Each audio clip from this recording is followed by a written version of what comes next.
Hello, my name is Bridget. I'm a sophomore at Villanova University studying political science and sociology. I was born without my right hand and forehand. It's a rare birth defect called congenital constriction band syndrome. Regardless of the cause, that's the way I was born, and I've never known the difference. Growing up, I loved all physical activities. I danced and competed in sports of all kinds. My difference didn't seem to matter when I was little, at least not when I was participating in the activities I loved. I remember how happy I was to finally learn how to tie my soccer cleats. It was an achievement that allowed me to be independent and not rely on my parents or teammates to help with something that was so easy for everyone else. As a freshman in high school, I started to play tennis. It was hard, and I wasn't very good. Moves like changing racket grips and tossing the ball to serve are much easier with two hands.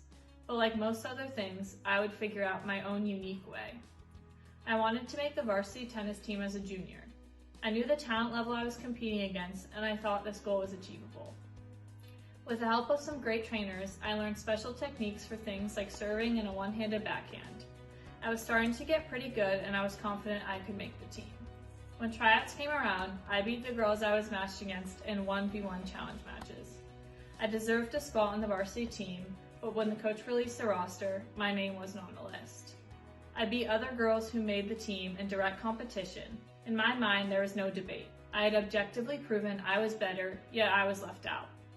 This led feelings of sadness and frustration I hadn't experienced before in sports. I confronted the coach with facts, but he offered no reasonable explanation.